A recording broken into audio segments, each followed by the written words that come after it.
Distinguished guests, community leaders, development partners, fellow advocates for peace, ladies and gentlemen, I would like to begin by expressing my sincere appreciation for the invitation to deliver the opening speech as special guest to the Delimi PROSPER Policy and Learning Forum and the presentation of the Youth and Resource-Based Peacebuilding Report. Unfortunately, due to prior commitments that I was unable to reschedule, I regret that I cannot be with you in person today. Nevertheless, I am honored to join you through this message and to contribute to what I believe is a timely and important conversation on youth engagement, peace building, and sustainable approaches to addressing resource-based conflicts in Nigeria. I commend the organizers for convening this forum and for creating a platform that brings together policymakers, practitioners, researchers, community leaders, and young people to reflect on the evidence, share lessons, and advance practical solutions for peace and development.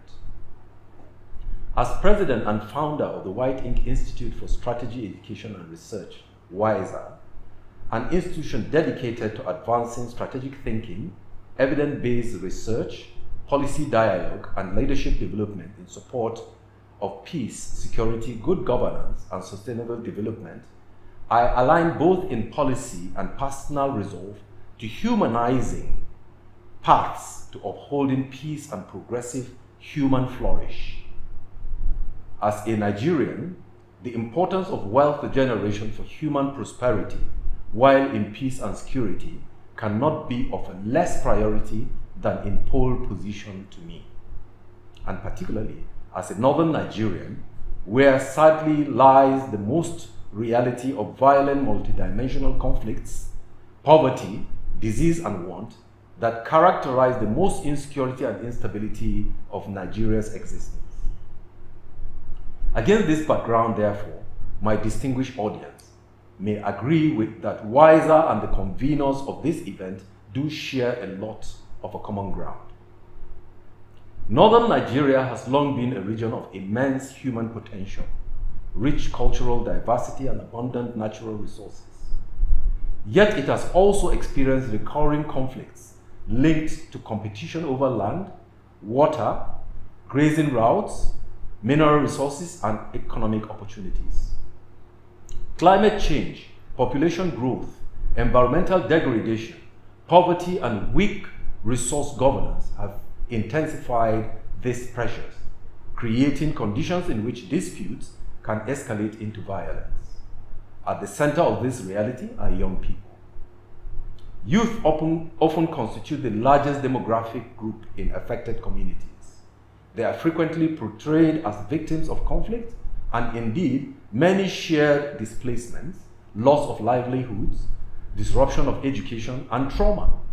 However, young people are not only victims, they are also powerful agents of peace, innovation, and social transformation.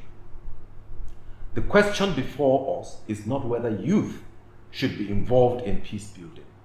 The question is, how can we create the conditions for meaningful youth participation that address the root causes of resource-based conflict and builds sustainable peace?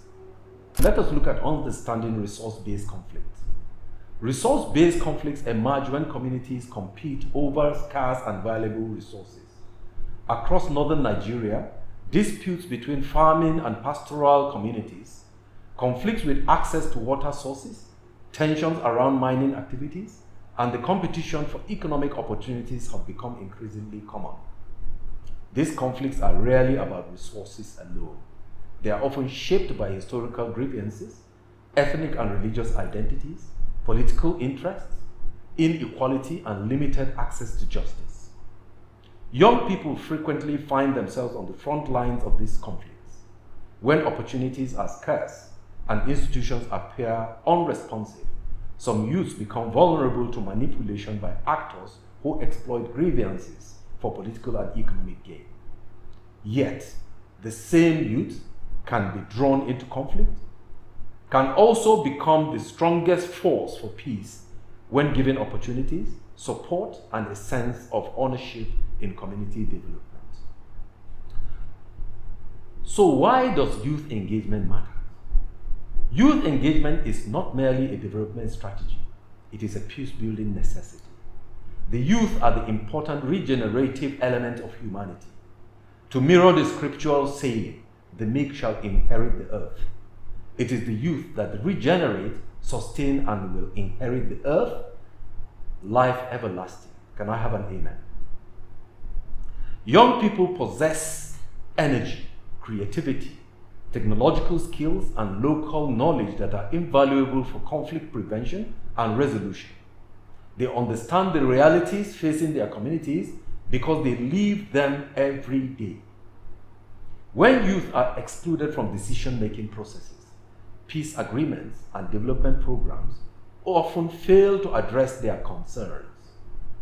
Exclusion breeds frustration. Participation builds ownership.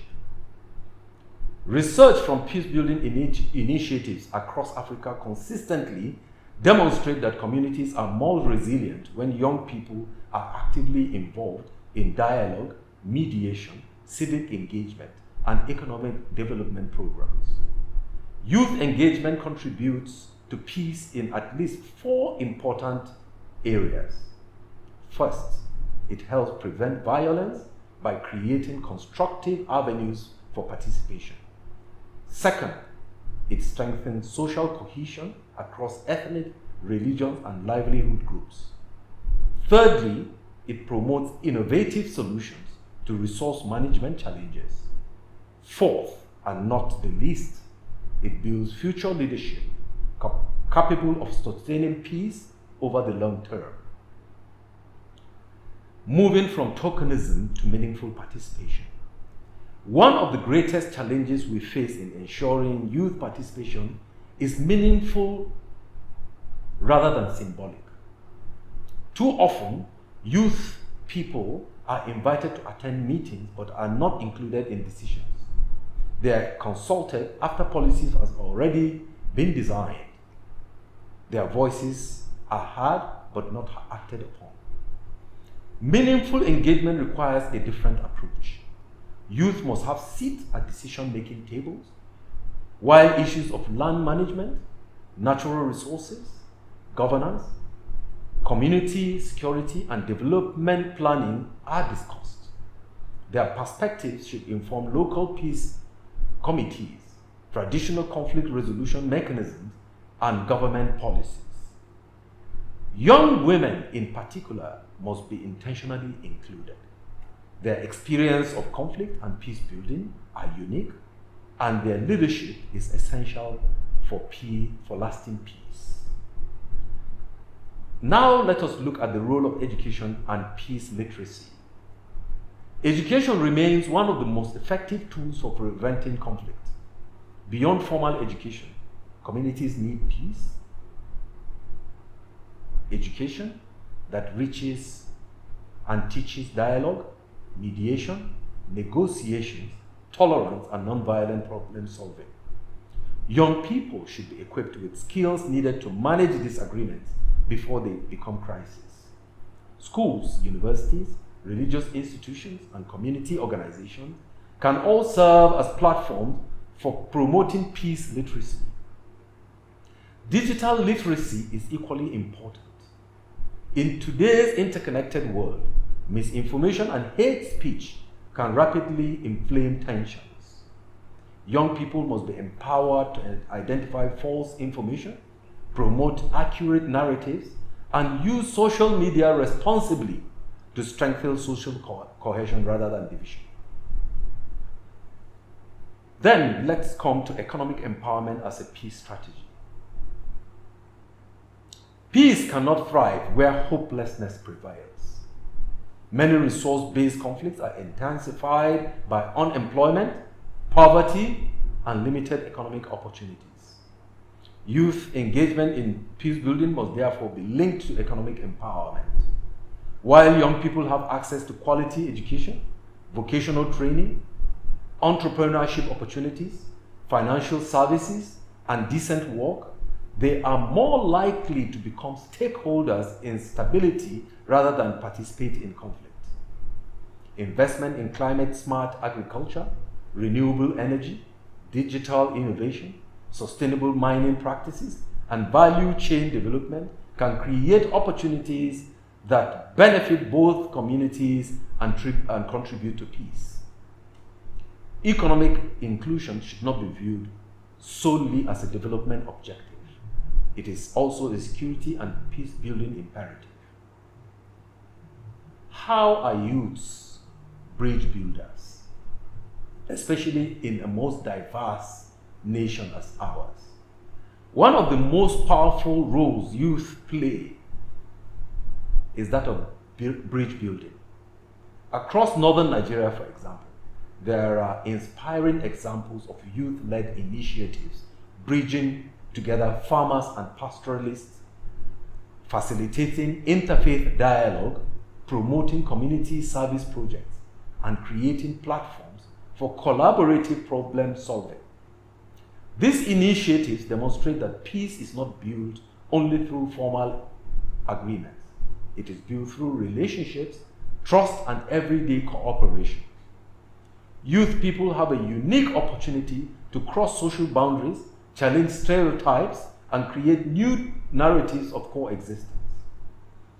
We should invest more in youth peace networks, dialogue platforms, cultural exchanges, and community-based initiatives that strengthen understanding among diverse groups.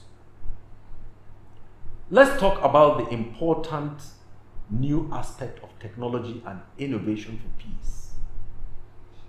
Today's youth are digital natives. Technology offers new opportunities for conflict prevention and peace building. Young people can use digital tools to monitor tensions, report early warning signs, facilitate dialogue, share accurate information, and mobilize communities around peace initiatives. Innovative approaches such as community mapping, digital storytelling, social media campaigns, and mobile-based conflict reporting systems can help strengthen local peace infrastructure. The creativity and technology capacity of youth should be reviewed as strategic assets in addressing resource-based conflicts. Youth have a shared responsibility. While youth have a critical role to play, the responsibility for peace does not rest on their shoulders alone. Government must create inclusive policies and invest in youth development.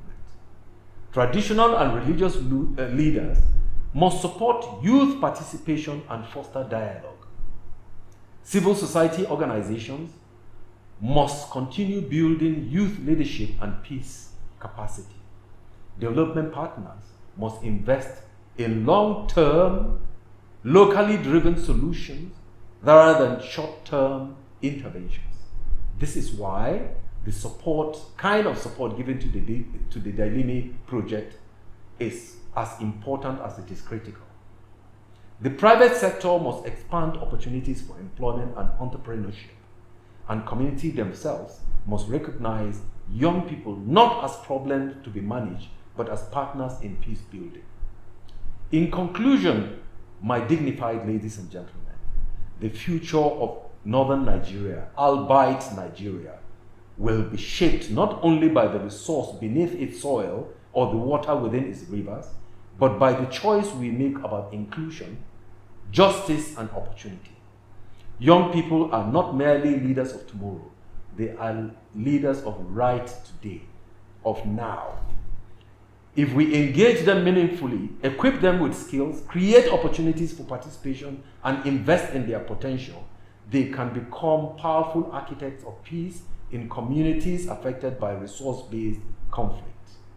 The path to sustainable peace requires dialogue over division, cooperation over competition, and inclusion over exclusion. Let us commit ourselves to building a future where every young person has the opportunity to contribute to peaceful resource governance, community resilience, and shared prosperity. Together we can transform conflict into collaboration, competition into cooperation, and challenges into opportunities for lasting peace. Thank you immensely for your attention, and wish all of us a more successful and a productive event.